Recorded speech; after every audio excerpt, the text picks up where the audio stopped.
Masu kallon mu a daidai wannan lokaci, assalamu alaikum, barkamu da warhaka, sannunmu da sake kasancewa da ku a cikin wani sabon shiri na tattaunawa, shirin da kan zo muku kai tsaye daga wannan tasha ta Kaftan TV Hausa da ke nan babban birnin tarayya Abuja. Shirin da ya saba gayyato 'yan siyasa da masana harkoki daban-daban da suka hada da tsaro, tattalin arziki, malaman addini, mata da matasa, inda muke tattaunawa duka da nufin ilmantarwa ko faɗakarwa har ma da nishadantar da ku masu kallon mu a wasu lokuta. Sunana Umar Muhammad Gombe, wanda na saba jaragama shirin. To a yau a cikin shirin za mu yi duba ne akan yadda aka fara sanya zare tsakanin jam'iyya mai ci ta APC mai gwamna 32 ko da ɗaya ne a Najeriya, da kuma jam'iyyar haɗaka ta ADC, wanda aka fara nuna wa juna yatsa a daidai wannan gaba da ake fuskantar zaɓukan a cikin gida na fidda gwani da kuma babban zaɓe na 2027 da ke tafe, wanda kuma za mu ga akwai rigingimu da ɗan dama a cikin jam'iyyar duka biyu na APC ɗin, musamman a wasu jihohi, da kuma ita kanta jam'iyyar haɗaka ta ADC, wanda ita ma tana fama da matsalolin cikin gida, ko mu ce rigingimun cikin gida, kama daga na shugabancin jam'iyyar kanta wanda har yanzu ba a kawo ƙarshe ba. Akwai kuma rigingimu na batun ma waye zai yi wa ita wannan jam'iyyar haɗaka ta ADC takara. To domin tattauna a kan wannan maudu'i mun gayyato matashin ɗan siyasa kuma ɗan kasuwa daga jihar Kano, wanda zai kasance da mu ta hanyar na'urar sadarwa daga can Kanan Dabo, yayin da ni kuma nake nan ɗakin yada shirye-shiryenmu na nan birnin tarayya Abuja, wato Aliyu Salihu Aliyu, wanda aka fi sani da Babawo. Yau wato Aliyu, muna maka barka da shigowa cikin wannan shiri na Kaftan TV daga nan birnin tarayya Abuja. Bari mu fara da rigingimun da ke tattare da ita wannan jam'iyyar adawa kafin mu zo mu kalle jam'iyyar ka ta APC da kuma irin hujjojin da kake bayarwa na dacewar a kyale shugaba Tinubu ya ci gaba da mulki har zuwa 2031.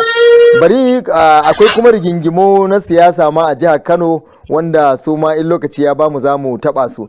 Amma yanzu bari mu fara da rigimar jam'iyyar ADC, wanda ake ganin kamar APC ne ke kulla mata waɗannan turaku daga wannan zuwa wannan zuwa wannan. Idan muka ɗauka na baya-bayan nan shine wannan filin taro da suka bukata don su yi babban taron su na ƙasa, sun nemi dandalin Eagle Square ba a basu ba, sun nemi filin wasa na Moshood Abiola da ke nan Abuja ba a basu ba, karewa ma sun biya kuɗin a fili ko taro da kansu, amma nan ma aka yi wato kumbiya don a hana su yin wannan taro. Amma ya ka kalli wannan zargi da ake na cewa gwamnati ba ta son adawa?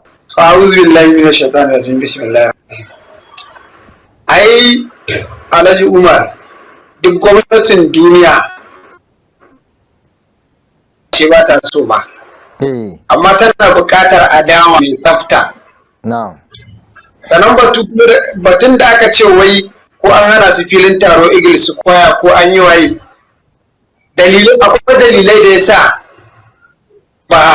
ba su dama su je su yi taro a wani ɗin ba, amma babu wanda zai ba da cikakkiyar hujja ta cewar an hana su Eagle Square.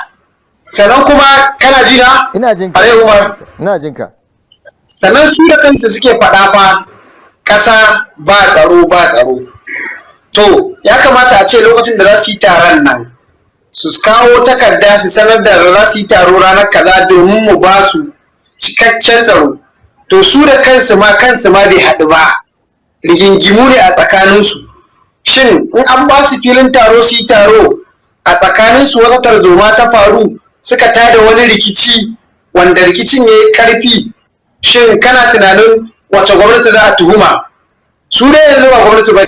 To saboda ya kamata idan za su yi taron su kawo wa gwamnati mai ci takardar cewa za su yi taro domin mu ba da tsaro, kada wata rigingimu ta faru a ce a gwamnatinmu ne babu tsaro, a zarge mu da cewar mun turo musu, mun yi musu tushe, an zo an tashi wajen su, an yi rigingimu, an yi kashe-kashe, an yi waye, mu wannan ne ba ma bukata.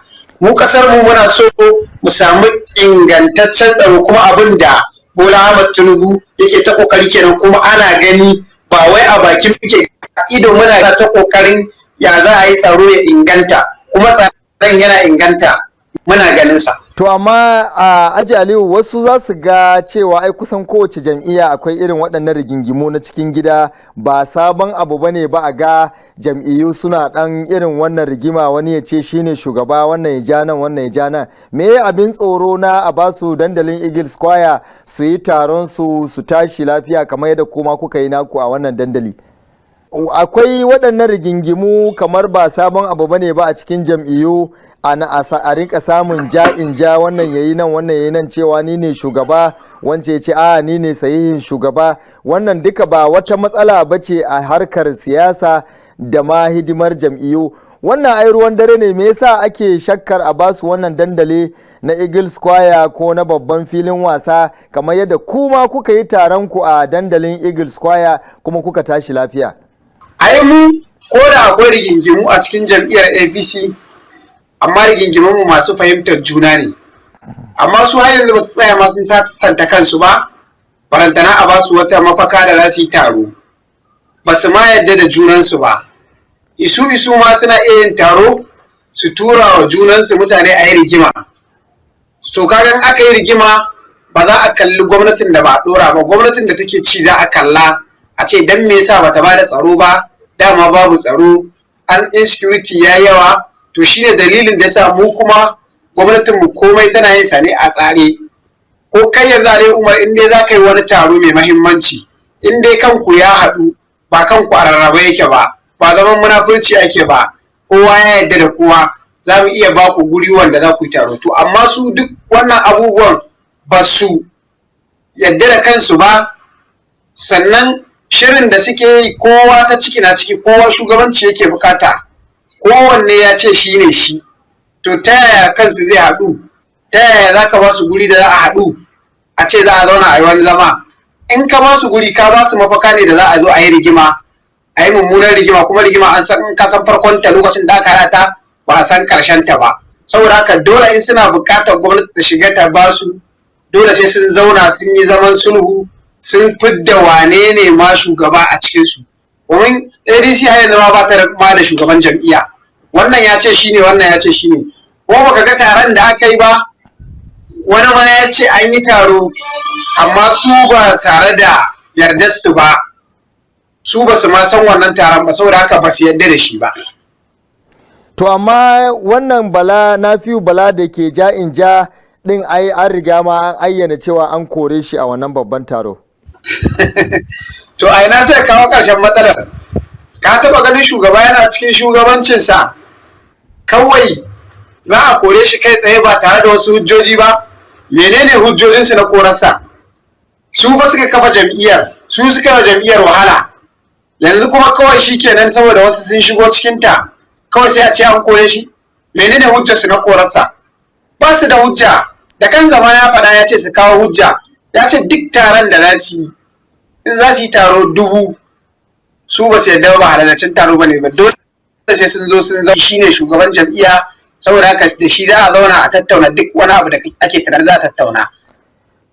To amma a nan abin da muke cewa shine shi wannan Nafiu Bala da yake abin nan ba gaskiya ne cikakkiya da shi ba, duk da cewa ya yi ta musanta wata takarda da aka ce ya yi murabus kafin a nada su David Mark da Oregbe Shola, amma wannan ikirari nasa kamar ku jam'iyyar APC ma ake zargin kuke daukan nauyinsa.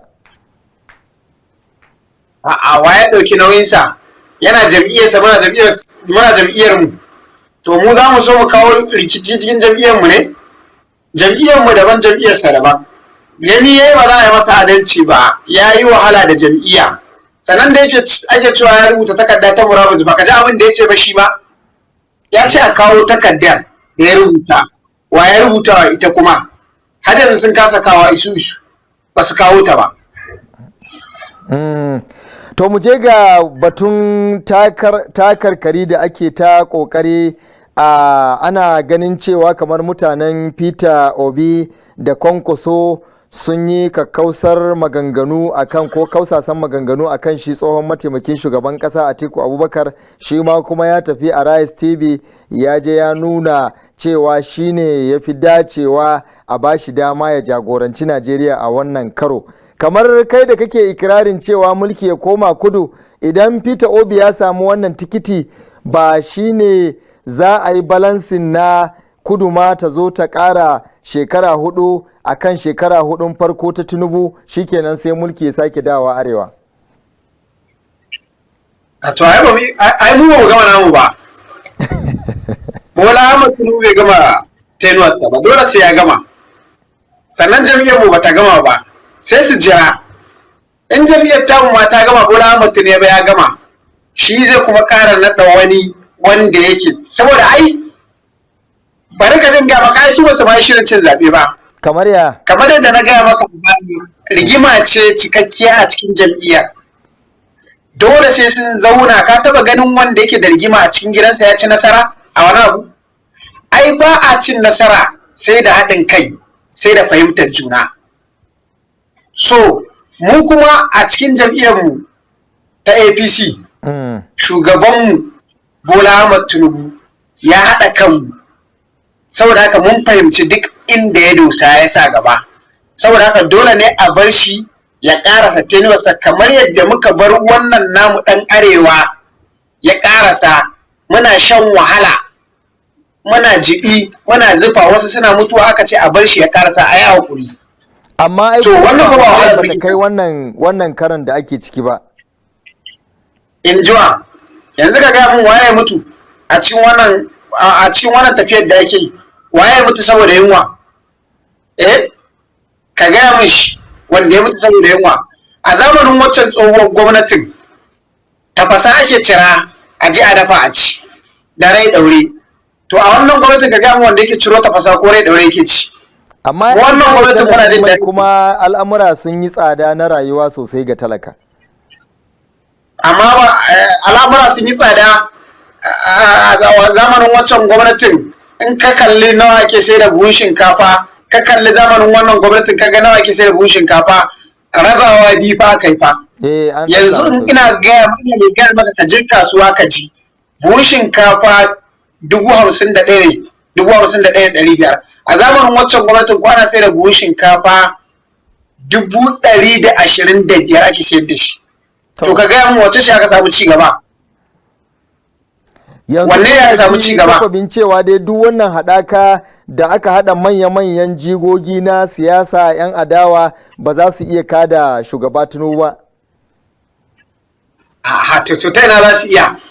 Na gaya maka, ni abin da nake ƙara gaya maka, su fara haɗa kansu, su fita daga cikin rigima kafin su tinkaru wani babban aiki da yake gaba su. Dan kada wannan shugaban ƙasan babban aiki ne ja a ce za a kare shi, saboda mutumin da wai to matsaya ma, amma wani dalili ma za a kare shi? Yawa dalili menene wata hujja? Bari maka tuni. Ba aiki ake nema ake yi ba? A baya Abubakar yana da sauki ake nema na rayuwa, ana samu. Shi ma Peter tsaro ake nema, ana samun tsaro. Miliyoyin to wani hujja za a kare shi? Haka nan kuma shi Dr. Rabiu Musa Kwankwaso shi ma ya samu ƙuri'u masu yawa, miliyan 1 da wani abu. In suka haɗa waɗannan ƙuri'u a waje guda, ai za su iya kada mai miliyan 8 wanda da ita ce shugaba Tinubu ya lashe zaɓe. To ai yanzu da suka haɗa kan waɗanda suke dangwala musu ƙuri'un, ai ba duka suka taho da su ba. Akwai da yawa wanda suka ce ba za su bi su ba, yan tsohuwar gwamnati ce, su ba za su yarda su ci gaba da shan wahala ba. Su suna wannan gwamnatin tamu, sun taho gurin mu kuma mun karɓe su, kuma mun san abin da muke musu na kyautatawa. Saboda haka babu wanda za su kaɗa ƙuri'a irin Bola Ahmed Tinubu.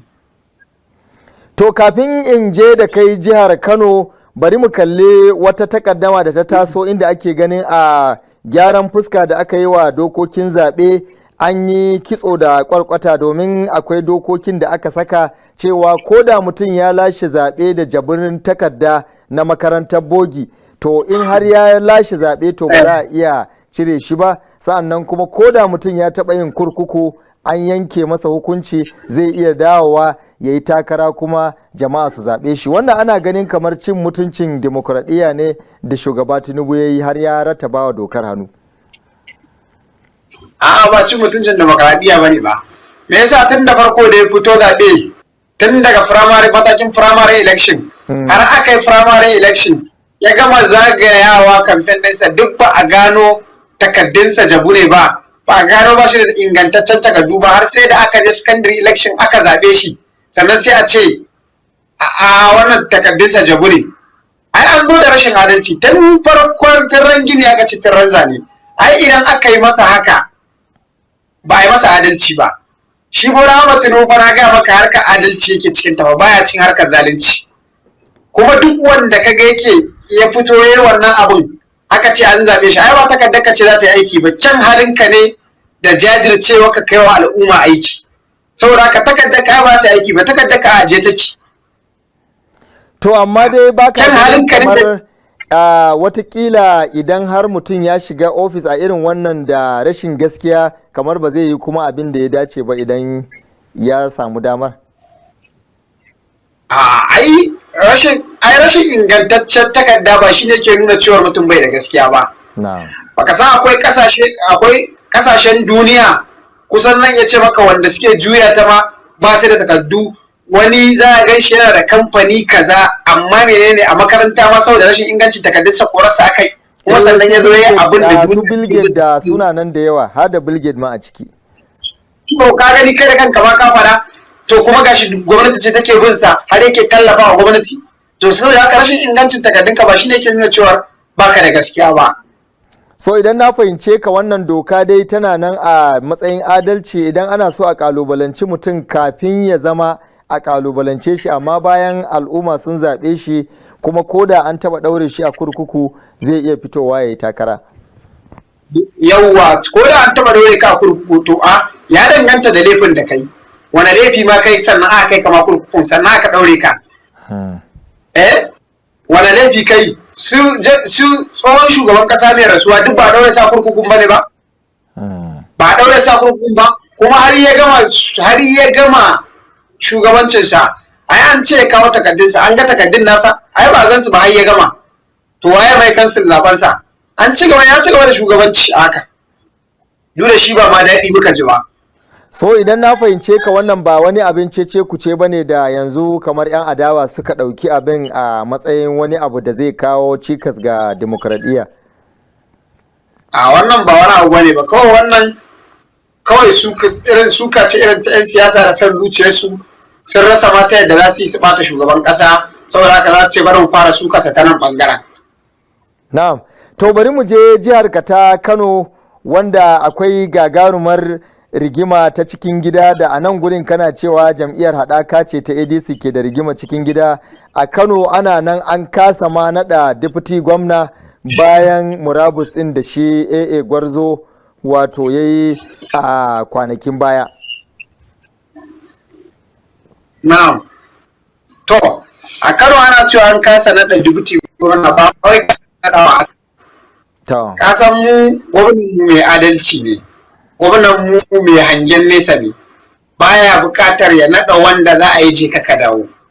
Saboda haka muna buƙatar waye mai adalci irinsa, waye jajirtacce irinsa, waye mai cika magana irinsa ba mai cika hannu kawai kansa ya sani ya mai da Kano kamfaninsa ba irinsa muke nema ba. Muna bukatar waye jajirtacce adali shi ake bukata a naɗa. Gwamna ba wai kasa naɗa dubuti yayi ba. Duk abin da za ka yi ya kamata ka tsaya ka yi nazari da hangen nesa kar ka yi wanda za a zo ana cewa ai da an sani kaza. Wannan shi ne ba wani magana cewa mun kasa naɗawa dole sai mun tantance waye mai quality. To ana ganin yanzu ma kun samu rigima cikin gida tsakanin kila bangaren Barau Jibril Maliya da kuma bangaren Abdullahi Umar Ganduje wanda ake ja'in ja. Shi Abdullahi Ganduje yana marawa Sulangaro Murtala Sulangaro baya, shi kuma Barau Jibrin yana marawa Bichi baya ɗaya daga cikinsu wanda kuma duk wanda aka zaɓa sauran ba za su bi ba. To ai baba Ganduje ai ba ko ba wanda ya ce maka wai ko ana rigima da shi akan shugabanci ko kuma wani abu da shi tsagin barau. A'a, ai dama kowa sai ya gwada sa'arsa, kowa zai kawo nasa ya ce shi ma yana buƙatar ga candidate ɗinsa abin da yake so. Amma baba maganar baba ita ce duk wanda baba ya kawo ya shafa na kowa, saboda baba ba zai mana zaɓin banza ba. To saboda baba ba zai mana zaɓin banza ba, kai ka taɓa ganin state ɗin da aka ci gwamna, aka kwace gwamnan daga hannunka, aka dawo da shi jam'iyya mai ci in ba Kano ba? Menene ka wannan adalci ne irin nawa Ganduci? Kana gani dai kafin da kana aka yi waye ya ce ku kyale su, in dai gaskiya ce za a dawo kanta, kuma ba gashi an dawo kanta ba. Saboda haka maganar wani rigima da Barau Jibrin da waye ba ai rigimar nan dama menene dama ai ko a cikin gidanku za a iya dan samun wani dan ja'in ja kafin kuma a fahimci juna. Mu rigimar mu muna yin rigima amma kuma da ƙarshe muna zama mu yi shiru mu fahimci juna. Ai ban san haka nufin ka yake ba, shi yasa na ce kaza, amma yanzu tunda na gane shikenan a zauna lafiya an sasanta. Ba irin wata bace ba ta ADC.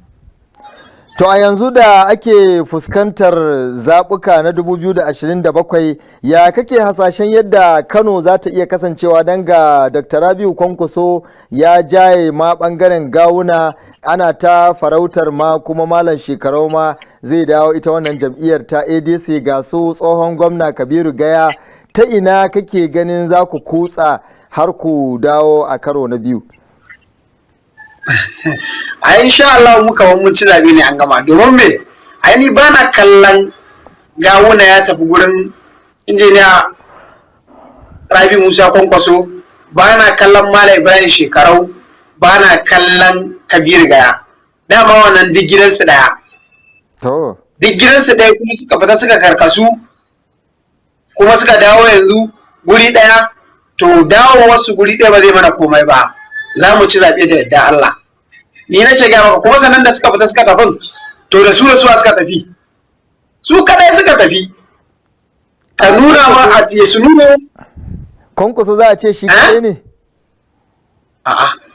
To kai na fuskanci tarin mutanen nan masu jahula suna tsorata ka.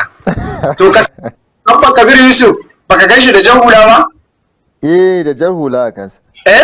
Bai cire jahula ba har yanzu. Salamu alaikum. Bai cire jan hula ba har yanzu. Na ce ba ka shi da jan hula ba? Bai cire jan hula ba. Ba ga shi nan da jan hula sama, to shi kenan shi ma tun da ya sa jan hula shi ma dan kwankwasiya ne. To a cikin wannan taron nasu da kake gani muna da irin su.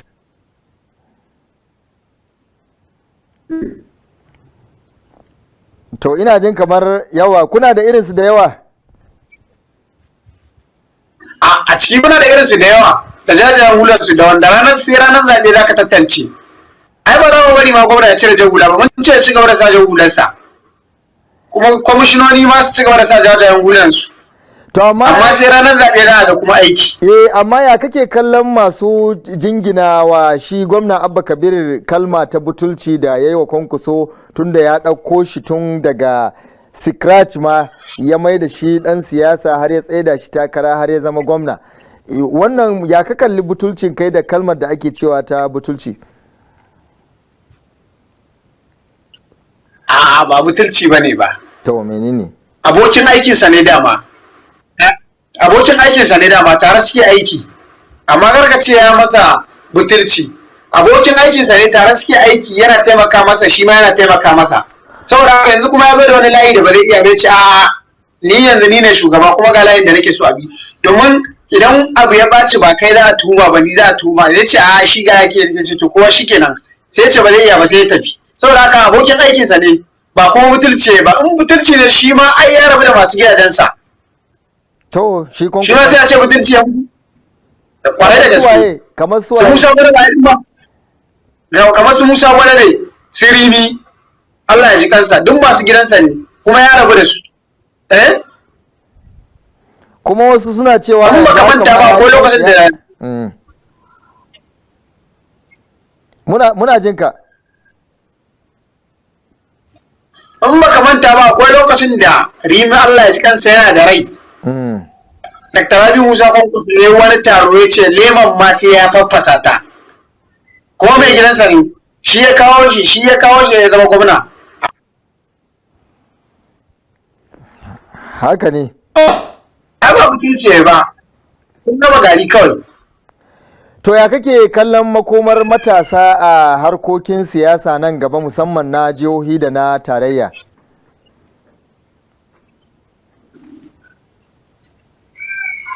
To alhamdulillah duk matashin da ya biyo hanya mai kyau, ya biyo kuma shugaba adali, to zai samu makomarsa ta yi kyau kuma za a tafi da shi, domin nan da 'yan kwanaki kaɗan da suke ta karato matasa su ne shugabanni. Amma in ka bi shugaba wanda yake kullum shine shugaba yake so ya zama, aluja yake so ya zama, to gaskiya zai yi wuya ka cimma manufarka abin da kake bukata. In ka bi shugaba wanda yake so shi yau ya gama, gobe ya ɗauko ɗansa ya ɗora sai abin da ya ce, kaga mulkin ya zama gado kenan, to gaskiya ba za ka samu wani ingantacciyar rayuwa ko ci gaba ba. Amma in ka taho wannan tafiyar tamu ta Bola Ahmad Tinubu, za ka ga ai da matasa yake tafiya. In ka kalla SA, in ka kalli wasu ministry za ga duk matasa ne. Yanzu ka duba Tarauni, in ka kalli Jahoji, abun baya baka sha'awa, ka ga matashi yana juya abubuwa, al'amura suna tafiya daidai. In ka kalli irin su babba ba matashi bane ba, abubuwa suna tafiya, ga sanan ire-irensu suna da yawa in nuna maka.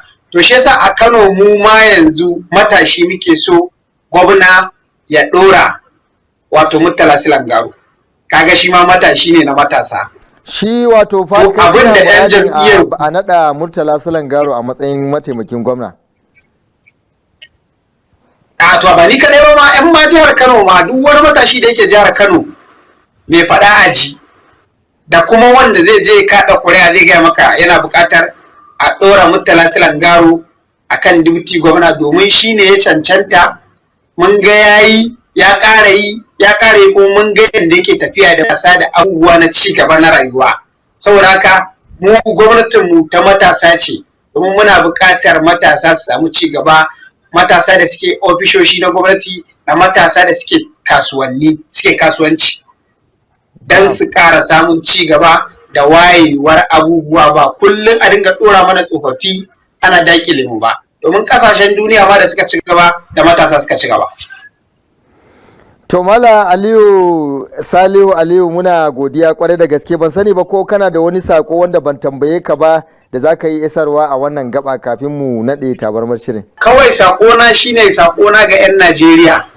Kada su yadda, kada kuma su yi wasa, su fito ranar zaɓe su kaɗa wa Bola Ahmad Tinubu ƙuri'arsa domin ya ƙarasa ayyukan alkhairi da ya ɗebo su. Kada su yadda wani rurumar wata jam'iyya da take ba su zauna ma sun haɗa kansu ba, barantana su ci a zaɓe su. Kada su yadda da wannan jam'iyyu, su zauna su zaɓi Bola Ahmad Tinubu ya ƙarasa ayyuka na alkhairi da ya ɗauko. Kawai shi ne sakona da matasan Najeriya. To muna godiya kwarai da gaske Salihu Aliyu, matashin ɗan siyasa kuma ɗan kasuwa daga Kanon Dabo, wanda muka tattauna akan wannan maudu'i. To muna maka fatan alkhairi, muna kuma godiya bisa ga wannan gudumawa.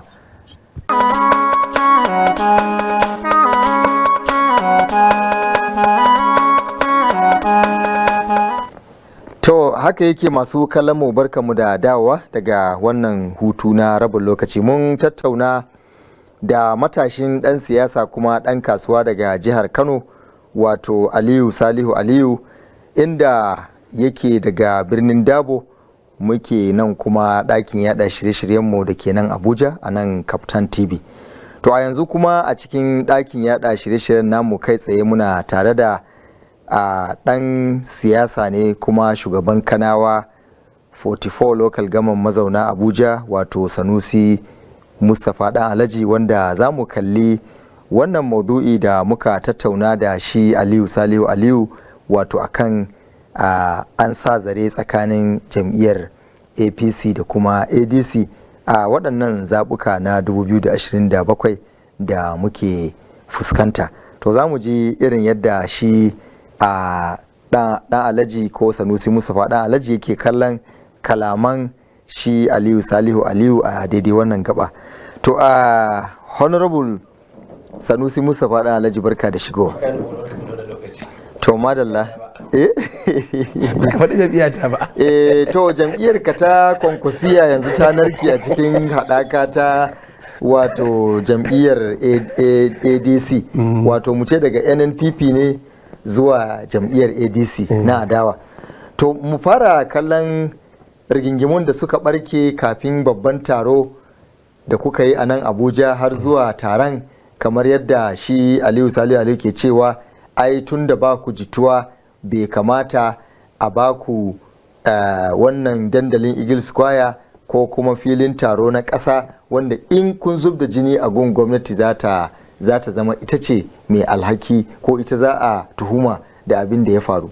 Ya ka kalle wannan matakai da kuke zargin an bi don a hana taron armashi? To a'udhu billahi samil alim min shaitanir rajim, bismillahir rahmanir rahim, wa sallallahu ala nabiyil karim. Masu kallon mu da sauraron mu, ina mana barka da sallah a mamadin portfolio gaman kana mazauna Abuja. Muna taya yan uwa al'ummar musulmai da ke sassa daban-daban na duniya barka da karamar sallah. Tunda ni dai na zama farkon shigowa ta kenan tun duk da an kusan wata ɗaya da sallah, ko wance jiya akai sati 4. To muna barka da sallah. Malam Umar, kamar yadda ka sani kuma al'umma suka sani, rayuwa kowa da yadda yake kallanta. Kusan ya kamata mu rika kallon daidai, ba son zuciya ko ra'ayi ba. Dan uwana Aliyu Salihu Aliyu daga jihar Kano, dan jam'iyyar APC, kamar yana manta tarihi, kuma ikirari bai mai da mutum, bai halartar da mutum. Kowane abu yana da dalilin sai, kuma ana kallon ba ikirarin ni ne wani ake kallo, domin an yi ai uji kudin tawaye, ya ikirarin shine shugaba har ya raba kasa da sauransu, amma ta tabbata hakan. Kwana-kwanan nan Nnamdi Kanu daga kasar Anambra ya yi ikirarin shine shugaban Biafra, har ministoci da kuɗi da kowane sun yi, ya tabbata shugaban Biafra. Ikirari daban, tabbatar da abu daban. Kafin ce ne malam Umar. Amma ba za a ki kuma cewa akwai rigingimu a tuli na cikin gida. To ita ma APC kaga akwai matar da ta bayyana cewa ta sai fom na daya takarar shugabancin jam'iyya, an hana ta farawa da election, duk da an shiga an fita da kamar ta da raunin kishin kasa, amma na tabbata in za a je abin process na gwamnati, wannan da aka hana ta shiga cikin harkokin zaɓe na jam'iyyar APC, wanda ne zai sanya a rushe jam'iyyar gaba ki ɗaya mata kasa shiga zaɓe. To amma dai maji magani lokaci ne. Kuma na fi Ibala matsayinsa na matasi dan gwagwarmaya, ikirarinsa tunda ana da hujjoji bayyanannu cewa ya yi resigning, kuma ya je NEC meeting da aka yi har an miƙawa INEC resignation letter ɗinsa da cewa ya sauka daga mukami. INEC tana da kwafi, ita jam'iyya tana da kwafi, kuma baya zuwa ofishin jam'iyya. Ina fatan kafin cin sannan kuma ko menene zai je ya zo, na tabbata na fi Ibala ya halarci tarukan jam'iyyar ADC ba ma na ƙasa ba a jihohi bayan ya sauka daga shugabancin mataimaki. Kuma da yake kama cewa ka san in mutum ya rasa hujja, to sai ka ga na farko dai ya dabirce, na biyu ya rude. Yana cewa sai wanda ya shekara 2 a jam'iyya kafin a dokar ADC, duk da an gyara dokar constitution din ba, an yi kwamiti na gyara constitution na jam'iyya ba, wannan magana ina dauko maka manganin sa ne da yake yaudara al'umma da su. Kowa ya sani shi din a 2022 ma dan PRP ne, hudda PRP yake, kwanan shi nawa ADC, ba fa a convention ya tabbatar mataimakin shugaban jam'iyyar ADC ba, wani dan mataimakin shugaban jam'iyyar ADC ne tafi takarar gwamna ya aje kujerar, shi na fi Bala ya shigo. In za a je a yi tuhuma, mu yan kishin kasa muna gyaggyara abubuwa, muna ganin hanyar da za mu zo mu ceto wannan kasar. Babban abin da Malam Umar, duk da mu official ma kunya ba mu ayyana shiga jam'iyyar ADC ba, to amma muna ganin kamar ita ce mafi dacewa da mu, kuma ita ce mafi dacewa ga ita Kanawa 44 local government. Mun yi decision, muna shirye-shiryen da in Allah ya yarda Captain TV za ta shaida ran da za mu yi bikin koma jam'iyyar ADC, saboda mun ga kamar tafi APC da muka baro, kuma tafi PDP da take ita ba ta da shugaba, wanda ita ce ta tabbata an yi convention guda 2. Ina fatan ka fahimta. To nan ne ake ganin wani tsagi ne zai samu nasara. Ana ganin kamar ranar 23 ga wata za a yi Supreme Court Judge, ka ganin ma an jira. Babban abin da shine jam'iyyar ADC a dukkan matakai, ta yi world congress, ta yi local government congress, ta yi state congress, har da zonal da national convention. Kuma wanda na tabbata Captain TV ma ta gani official INEC ta sa hannu ta yadda a gudanar da congress. Wani kuma ta zo ta ce ba ta yi da wannan ne shugaba ba hurumin INEC ba ne. Malum na so ka fahimci wannan. Ba da za a yi mutum tare ka akan titi na ce daga shugaban Captain TV kawai ka ce ka curu. Akan titi? Akan titi. Ya ba zai yi. To abinda Bala Nafi Bala yake yi bai da bambanci da ka samu mutum akan titi ka taho da kasuwa sai ce shagon na kasuwa na kwace shi ka koma gida, ko kuma ya zo sami ka a gidanka ya ce kawai ka fita. Shi wannan gidan ya bashi sha'awa yana so. Za ka fita daga gidanka Malam Umar. Ni wani abin bai da bambanci da abin da Nafi yake. To amma mu aje Nafi'u Bala a gefe mu kalli ko da ba wannan rigima ta Nafi'u Bala, ku da kanku a cikin jam'iyyar ADC din yana nuna kamar kanku ba haɗe yake ba, saboda 'yan takara ne jingim a cikin jam'iyyar, kama daga shi tsohon mataimakin shugaban ƙasa Atiku Abubakar da Peter Obi tsohon ɗan takara, shi ma tsohon gwamna, da shi Madugun Kwankwasiya wanda shine gwaninku, wanda kuma akwai Amechi shi ma tsohon gwamna, a yawa Rotimi Amechi, akwai su Tambuwal, waɗanda duka dai waɗannan mutane ne da za su yi ta, amma dai wanda amonsu ke kadawa a yanzu ko ake jin amonsu su ne dai mataimakin shugaban Najeriya, tsohon mataimakin shugaban ƙasa, da kuma shi Dr. Rabiu Kwankwaso da Obi. Amma ana ganin Obi da Kwankwaso kamar tikiti ɗaya za su yi wa takara, alabashi shi Atiku idan ya samu ba a san waye zai zaɓo ba.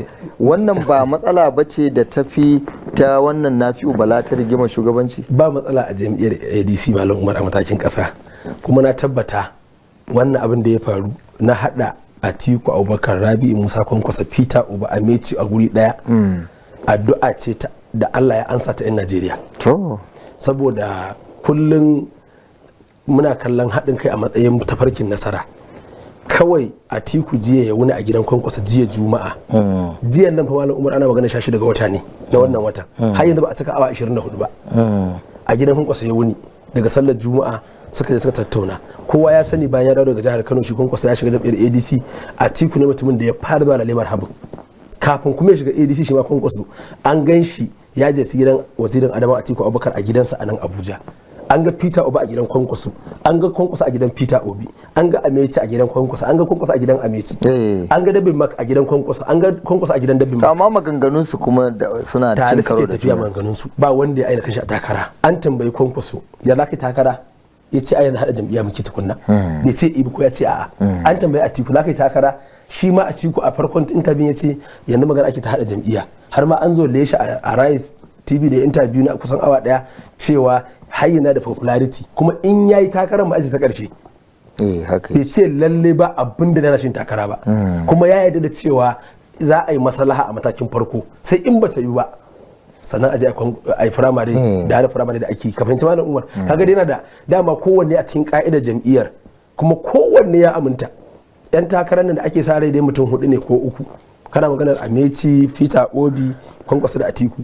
Kowanne zai sa cewa in ba kai ba to saiwa ne. He ka saka mutum biyu. In kai nasara alhamdulillah, to in kai baka nasara ba fa sai kuma waye zaka faɗa a fam din, sai kuma wani misali nake baka wani to kowanne zai sa sai wani. Kaga kila idan Atiku ya sa in ba kai ba kila sa sai Kwankwaso. So babu hujjar yin rigima bayan babu hujja dama an yi zaɓe. Ai dama sai da ma kowa ya dawa ne shigo, kowa ya yi zawarcin kowa, saboda kowa ya sani in dai alƙalman zaɓe kullum muna buga misali ne na abin da ya faru baya shi ke fasara gobe. In mutum ba zai kalli jiya ba zai iya hasashen gobe Malam Umar. Jiyan nan shine 'yan Najeriya kashi 100, kashi 34 sun zaɓi Bola Ahmed Tinubu, kashi 66 su ne a Kwankwaso, a Peter Obi, a Atiku. Kuma ko mutum bai san lissafi ba aka ce ga 66 ga 34 ai baya bukata a ce mai waye ci. Sau da haka Najeriya cikin taimakon Allah da Allah ya karba addu'ar mu shine ya sanya ma Bola Tinubu president mai girma shugaban kasa kansa ya buga ya rikice, yan jam'iyyar APC ko ina ba wanda ke iya bacci, sun kasa cin abinci baya masa daɗi, saboda Allah ya karba addu'ar 'yan Najeriya ya haɗa kan jagororin da muna da yaƙini kasar ce yanzu a gabansu. Domin sanda Obi ke ganin cewa kungiyar Christian Can Association of Nigeria da kungiyar shi kasar Ibo da ya fito yare da addininsa sun ishe shi ya zama shugaban kasa sanda ke jin cewa ya fi kowa, ai ya ga ba haka bane. Sanda Atiku ke ganin cewa yana da kuɗi, yana da gwamnoni 14, yana da manya-manyan 'yan siyasa, shi ma ya yi siyasa shekaran jiya, ya yi ta jiya, gashi a yau zai kai labari ya gane da PDP da gwamnoni 14 ba za su iya kai shi zama shugaban Najeriya ba, ya yarda. Kwankwaso ma da ke ganin cewa zai iya ɗauko sabuwar jam'iyya, mutane 'yan Najeriya kansu ya waye, za su iya aje APC da PDP wanda ya ayyana a matsayin su ne kanwa uwar gami na matsalolin Najeriya. Shi ma ya gane cewa fahimtar mutane akan harkar shugabanci da siyasa bata kai yadda ya dauka ba, ya iya samun nasara kawai a jihar da ya fito. Malam Umar kaga misali da ke baka ba, to su ukun nan duka lokaci ya ma kowa wa'azi. Abin da nake nufi shine kowa abin da ke takama da shi din to ya gane ba zai kai shi shugaban kasa ba. To amma yanzu ku da kuke rajin Dr. Rabiu Musa Kwankwaso kun fi son a samu tikiti na Mr. Obi da kuma shi Kwankwaso a madadin Atiku, wannan ba za ta iya haddasa matsala ba? Ni fata na Najeriya ta yi nasara, burina shine a samar da shugabancin da ba zai kalli 'yan Najeriya miliyan 250 ranar rantsar da mulki ce na janye tallafin man fetur ba. Wanda zai wannan na farko bai kaunar Najeriya kuma baya son 'yan Najeriya, domin furitina za ka yi shi wanda zai taɓa rayuwar akalla mutum miliyan 200. Wannan ka gane Malam Umar, amma duk a baya sun yi alkawarin su ma hakan za su. Ai su ba ta wannan yanayin ba, ai yanayin ne ana duba abu gaba ake bi, da abin da za a janye kamar mutum ne kullun yana baka ruwan sha misali lita 10, to in yana so ya ce in ya ƙara samun nasara nan gaba zai janye wannan lita 10, ai ba zai yi rana ɗaya ba, sai mai da shi 9, sai ka rika nemo gibin ɗayan nan sai a koma 8, kana nemo gibin cika san wannan abin kai da ake koya maso in dai so in dai san ka ake ana san ka miƙe har ka fi san da ake baka lita 10 din kai ma ka rika ba wani ba tare da ka karye ba tare da an karya ka ba, to step by step ya kamata a rika saukewa har a janye ba tare da Najeriya ma sun gane a janye ba. Duk canjin da za a janye wani abin da aka saba da shi ya sanya al'umma su shiga cikin mummunan hali, su shiga cikin tashin hankali, to haramtaccen canji ne wannan. Na fatan kafin cewa al'umma su ai kaga a jiragen sama da suke hawa da gyaran gidan shugaban kasa na Lagos da na nan Abuja da motocin da suke hawa da ya canja bai canza ba. To tunda can bai kamata na yana Najeriya canja ba, tunda duk kasar da ita suke shugaba ba su da kamar kasar haka ya kamata a ce ta zama. To amma matsalar shine sun dauki kansu ne na daya, iyalin su ne na biyu, yan koran su ne na uku, shine illar Najeriya. To bari mu je, so da haka da Allah ya taimake mu a ce Najeriya ce ta daya, ta biyu, ta uku a gurinsu ba ma za a janye talafin, in ma za a janye talafin mai fitar kai dai talaka mai saya ba za ka gane ba, to da abin da za ka gane haramtacce ne. Sau da haka to ina gaya maka Malam Umar barin karasa, sau da haka ni abin da nake goyon baya farko na saka mutum 4 nan tikitin ko a shafi na mana social media, Atiku Obi ne mafi kyau ko a'a Atiku Ameti ne mafi kyau ko a'a Kwankwaso Obi ne mafi kyau ko kuma Obi Kwankwaso ne mafi kyau ko kuma Obi Ameti ne mafi, ka gane wani ke selection din na nufin ko Kwankwaso da Ameti ko Kwankwaso Obi ko kuma shi Obi Kwankwaso ko kuma Ameti Kwankwaso ko Atiku Ameti ko Atiku Peter Obi, ba su bi ne a arewa bi a kudu, to selection din kowanne an yi, amma dai abin da na gani a National Convention a matsayin dan kasa na gari da na je sun shigo kusan tare, amma duk gurin ya dauka Kwankwaso Obi ko kuma wasu na Obi Kwankwaso, manufa ce guda biyu. Wasu na ganin Kwankwaso shugaban kasa Obi mataimaki, wasu na ganin Obi shugaban kasa Kwankwaso mataimaki, amma dai wannan tiket din ga ku 'yan jarida da nake bibiyar kafin labarai masu zaman kansu da na gwamnati kamar shine mafi maslaha ga Najeriya. Mu kuma abin da zama mafi maslaha shine sai aka kalli tarihi, Obi ya yi taɓa rike dama a baya, ya kai matsayin da za a bashi Najeriya ya kai, sai a zaɓe shi. Amma idan zamu kallon a matsayin wannan inyamuri ne, wannan bahaushe ne, wannan kirista ne, wannan musulmi ne, to matsala dai a Najeriya to mun cinkare ta ne ma, shigar ta muke matsalar. Amma daga sanda muka cire maganar addini, kabilanci, daga ina ka fito, to ranar da muka fara samun yanci kenan, kuma ranar da za mu fara samun cigaba kenan. Wannan shine ranar farko. Gaskiya ne. To bari mu je jihar ka ta Kano a gurguje, muna da biye da wannan magana ta sa zare tsakanin APC da ADC a jihar Kano, kamar kanwar duk dai bata sauya canji ba. Ana zargin ko kuna ta zargin cewa gwamnan Kano Abba Kabir Yusuf ya kasa nada mataimaki tun bayan murabus da Gwarzo a matsayin mataimakin gwamna Gwarzo. me za ka ce akan abin da shi Aliyu ya to ni da gaskiya abin da nake kallo wani abin ba kasawa ba ne, amma shi haƙƙi ne yake bibiyar gwamnan Kano da gwamnatin Kano, saboda na farko al'ummar na faɗa a gidan talabijin ɗin da mutane ba za su manta ba, na ce in dai Abba Kabir Yusuf ya shiga APC ba tare da amincewa kwarkwasa ba, to abubuwa marasa daɗi za su dinga faruwa gare shi har ya bar gwamnati, har ma ya bar harkokin siyasa, saboda akwai takun da in ka yi shi to rijiya ce gaba dubu ka fada, ko da mutane suna ta maka tafi to za ka dinga yin ƙasa ne tun ana ganin ka, ana ganin hularka, za a zo ba a ganin hula ta shanye, sai a zo ana ganin idanunka, za a zo a shanye kai, a shanye wuya, har a zo ana ganin gaggar jiki, har sai an kuma ka ɓata ɓat. To shi takun da Abba ya kafar da ya saka to ta hagu ya ɗora ya saka kuma rami ta fada, da kuma kafar da yake takawa da ita, daga ba a san shi ba zuwa a san shi, daga bai ci zaɓe ba zuwa ya ci zaɓe, daga kotu haka aka gama. So da kullum gwamnan Kano aka fi kallo a matsayin gwamnan talakawa, gwamnan Kano aka fi kallon gwamnan da ya fi sanya bukatun al'umma a gabansa, amma daga ranar da ya sa kafa ta hannun hagu a cikin rijiya ya fara nitsewa. Rabuwa da Kwankwaso shine rijiya.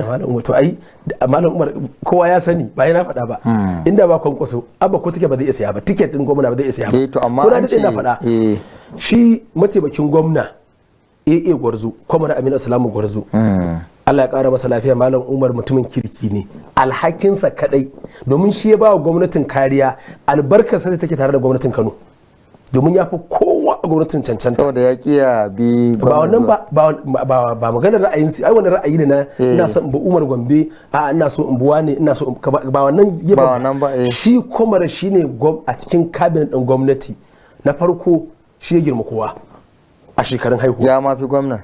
Ya girma gwamna ne sama. Na biyu tun 1994 shekara 32 da ta gabata ya zama zababben ciyama na karamar kuma Gwarzo, yake hudda da al'umma da talakawa.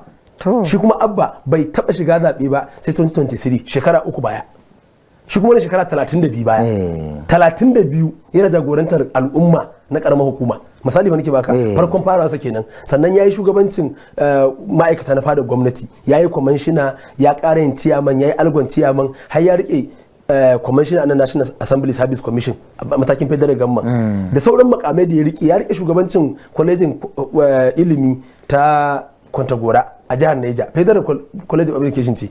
Sau da aka yana da experience da gogewa a harkar gwamnati da al'umma, to babu kuma shi yanzu. To kuma duk wanda za a kawo 'yan bana bakwai ne, 'yan tayi daɗi ne, waɗanda kawai burin shi ne a samu gwamnati in ma dai azurta kai, in ma kuma a cin mutuncin masu mutunci. To ka ce ba an kasa naɗa mataimaki ba ne, me a hasashen kai kawo wannan jinkiri har kawo yanzu an kasa ɗaukan ɗaya daga cikin? Tunda sun shiga kafar dama daga kafar hagu sun fara nutsewa, sake ganin a'a to ai akwai wagin da za a jefa ma wannan rijiyar, kila ba za a zirma duka ba.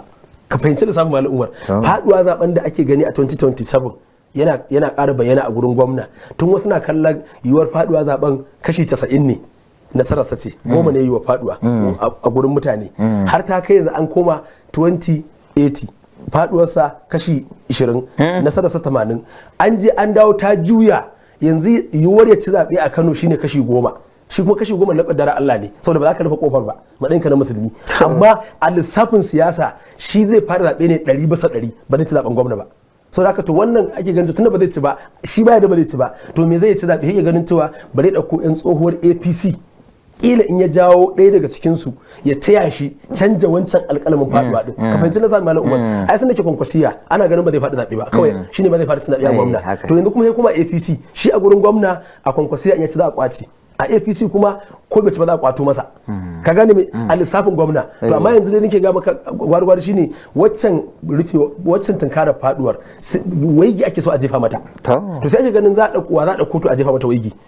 Kano ta Kudu sa da zaɓin su tsohon sifika Kabiru Asadarin, wanda yake ganin cewa in an zaɓe shi a matsayin mataimakin gwamna, 'yan Kano ta Kudanci lau gama 16 za su dafa wa gwamna. Misali ne cewa Malam Umar, shi ba da yakin ya cinye shi, da yake dai ba mu da isasshen lokaci a minti da sifika ma a Kano ta Kudu yake, shi ma kamar basa alƙalma yakin ya ci shi, kamar Kano ta Kudu ba su samu takarar gwamna ba, mataimakin gwamna, to sai Kano ta Arewa inda dama nan ne dama santar ke da gwamna Abba Kabir Yusuf, to Kano ta Arewa shi tsohon ɗan takarar mataimakin gwamna na Gawuna Murtala Sulan Garo a nan yake a Kabo, sannan akwai Rabi Sulaim Bichi. To yanzu zaɓin shi Barau Jibrin Maliya da tawagarsa da ƙarfin da zai takarar gwamna da zuwan Abba Kabir Yusuf ya cire mai fata, to yana goyon bayan Rabi Sulaim Bichi, tsohon mai gidan muke ne shi Barau Jibrin Maliya sanata. To shi kuma tsohon gwamnan Kano Abdullahi Umar Ganduje shi ma a nasa bangaren a matsayin shi na jagoran jam'iyyar APC a baya, zuwan Abba ne ya karbe ragamar jagorancin, ya karba ka fahimci Malam Umar, shi ma dan takarar Murtala Sulan Garo. To yanzu hatsarin shi ne idan Abba ya ba Sulan Garo taimakin gwamna, to ya rasa karfin goyon baya na mutanen da suke goyon bayan sanata Barau Jibrin Maliya. In Abba ya gama gwamna, in Allah ya ba su nasara 2031 sai shi ya jona. Su ma kuma mutanen Sulan Garo da Ganduji suna ganin a'a to ai tunda an dawo gwamnatin mu ta APC da muka kafa muka rike, to Sulan Garo in ya samu takarar mataimakin gwamna, shi ma ana fatan in Abba ya gama sai ya bashi. To fatan 2031 na buri shi ya kawo matsalar da Abba zai iya sai ya share duka uku. Falgo da sifika da ya ma alkawari, Falgo da ya haƙuri. Ya haƙuri ba zai bashi ba. To an yi ba wani. Shi ma bicin ya yi haƙuri. Shi ma bici bangaren Barau kake ko to ku yi haƙuri. Kai ma Murtala Sulan Garo bangaren Ganduje kake to ku yi haƙuri. Sai ya ɗauko sabo fil wanda ba na kowa ba ne. Ina fatan ka fahimci Malam Umar. Da zai iya haka. Da shi kenan. Da kila ya samu sauki in zai faɗi logan ma 44 to kila ya faɗi 40 ya ci guda 4. To muna godiya kwarai da wannan guduma da kuka bamu a cikin wannan shiri, saboda yanayin lokaci dole mu dasa aya a nan. A madadin shi Salihu Aliyu daga Kanon Dabo, sai kuma shi Honorable Sanusi Mustapha dan Alhaji daga nan birnin tarayya Abuja, da kuka ba da guduma. Muna godiya kwarai da gaske akan wannan guduma. To masu kallon mu duka anan zamu dasa aya a cikin shirin. A madadin bakin namu Salihu Aliyu da kuma Sanusi Mustapha dan Alhaji, a madadin Mr. Suleiman Hassan wanda ya naɗi wannan shiri yayin da Jackson ya sada mu da ku, a madadin su baki daya, ni Umar M Gombe da na jagoranci shirin nake cewa mu kasance lafiya, ma'asala.